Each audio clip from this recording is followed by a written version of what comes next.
Oke teman-teman, lower back pain, acne, headache, abdominal pain, and cramps, normalkah? Itu yang akan kita bahas hari ini.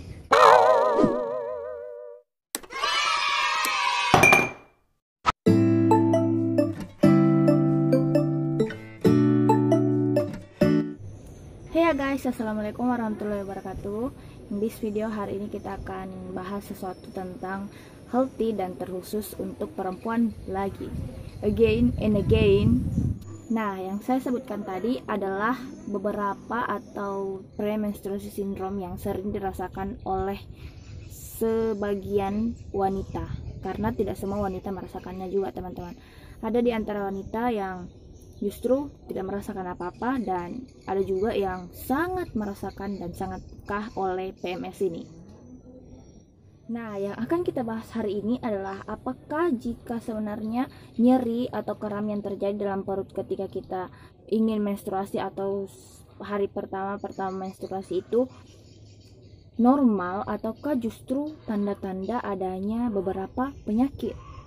Nah, baiklah, untuk teman-teman yang belum tahu apa itu menstruasi, saya akan menjelaskannya. Menstruasi adalah secara singkat adalah proses di mana pembuluh darah dalam dinding rahim atau dinding endometrium itu meluruh disebabkan karena tidak terjadinya pembuahan atau tidak bertemunya sel sperma dan sel telur, maka terjadilah menstruasi.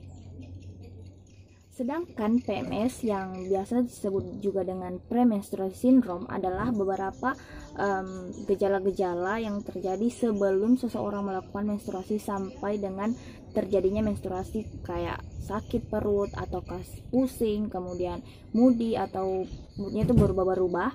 Itu adalah beberapa tanda-tanda premenstruasi syndrome.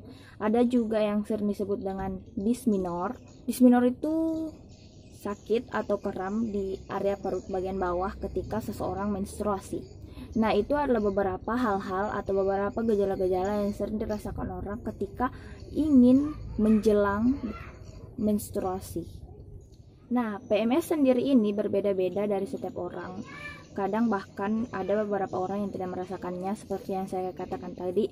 Ada pula beberapa orang yang merasakannya namun sedikit. Ada juga yang merasakannya sangat-sangat sakit seperti itu. Kemudian ada juga yang mungkin si A PMS-nya seperti sakit kepala, kemudian si B PMS-nya mungkin tumbuh jerawat atau apa.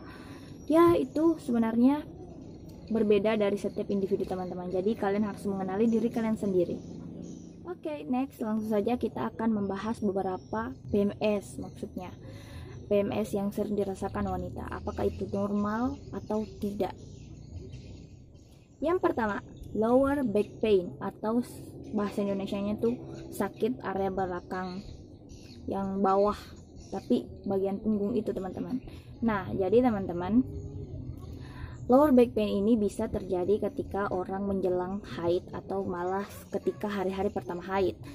Jadi itu sebenarnya normal selama itu tidak mengganggu aktivitas sehari-hari kalian. Misalnya kalian justru sampai-sampai tidak bisa berjalan atau sampai-sampai tidak bisa melakukan kegiatan aktivitas sehari-hari lainnya. Justru kalian hanya bisa tidur dan guling-guling di kasur. Nah, itu mungkin agak sedikit melenceng dari kata normal, seperti itu. Yang kedua, acne atau jerawat. Kadang beberapa orang jika menjelang ingin menstruasi atau sedang menstruasi itu jerawatnya pada tumbuh-tumbuh. Oh my god.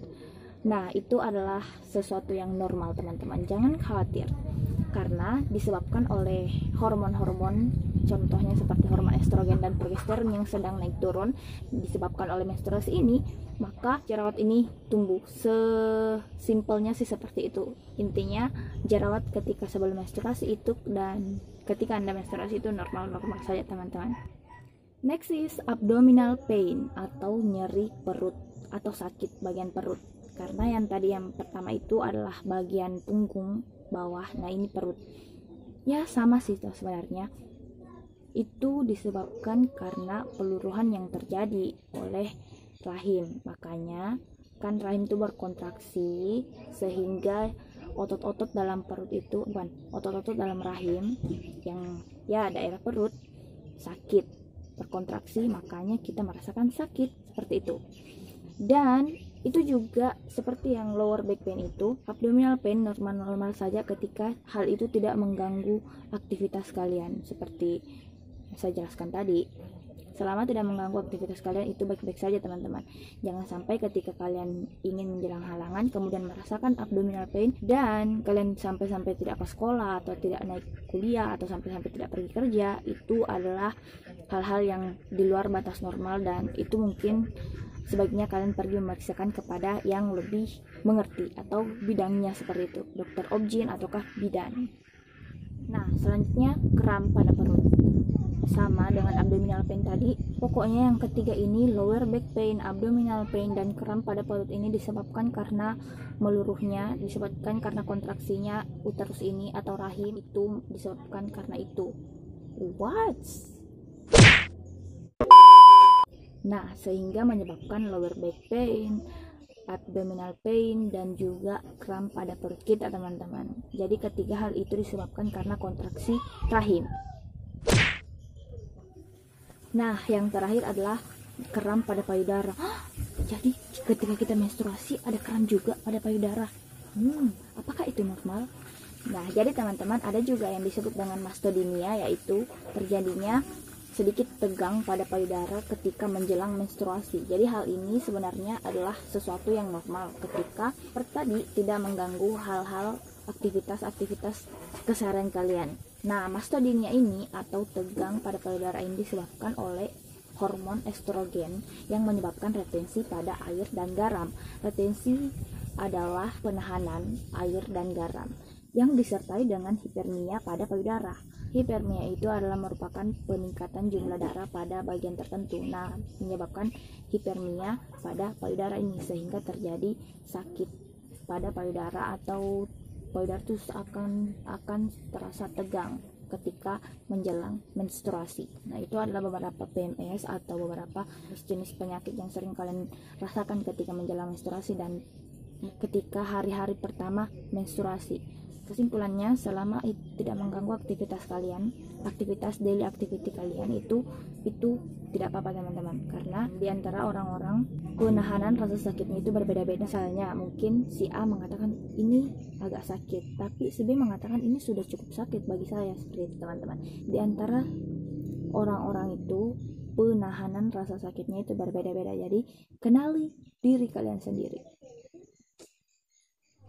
Kemudian, kapan kalian harus pergi periksa? Yang pertama, ketika premenstrual syndrome ini menyebabkan daily activity kalian tidak lancar atau kalian tidak dapat melakukan aktivitas-aktivitas seperti sebelumnya sebelum menstruasi, kalian harus pergi periksa. Kemudian, ketika rasa nyerinya itu semakin hari semakin naik, yaitu ketika misalnya hari pertama, kan biasanya memang hari pertama pasti sakit, tapi seiring berjalannya waktu, misalnya kalian haid 7 hari, hari kelima, 6, dan 7 itu berangsur-angsur akan berhenti. Nah, itu normal. Namun ketika berangsur-angsur malah semakin sakit, itu kalian harus pergi berkonsultasi teman-teman. Jadi kalian harus pergi periksa ketika hal itu. Yang ketiga, ketika darah haid kalian berangsur-angsur setiap hari semakin banyak. Jadi bukannya semakin sedikit, malah semakin banyak teman-teman.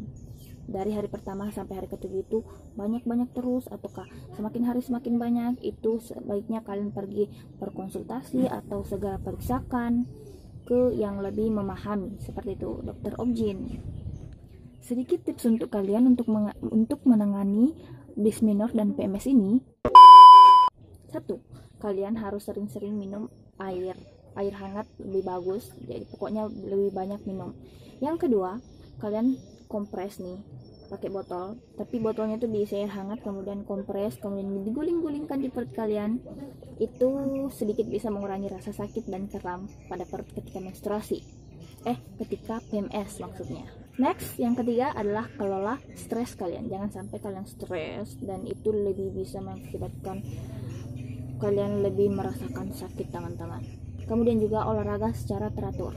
Jangan olahraganya itu ketika kalian PMS atau ketika kalian ingin halangan. Jadi harus dijadikan kebiasaan.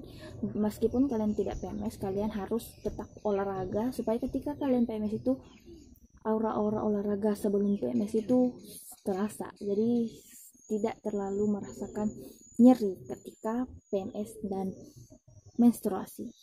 Namun ketika Setelah melakukan segala hal yang normal-normal ataukah yang alami-alami, nah barulah kalian konsultasi ke dokter, kemudian kolaborasi sehingga diberikan beberapa obat analgesik atau pereda nyeri ketika kalian merasakan nyeri pada perut kalian. Seperti itu, teman. Itulah tadi yang bisa saya sampaikan untuk video kali ini dan video hari ini. Pokoknya intinya kenali diri kalian sendiri, teman-teman. Kemudian jika kalian ada merasakan sedikit perbedaan dari sebelumnya ataukah sudah menjanggal di pikiran kalian, itu sebaiknya konsultasi atau segera periksakan ke dokter. Seperti itu. Jangan lupa like this video dan komen di bawah apapun yang kalian inginkan, pertanyaan, pernyataan, any else.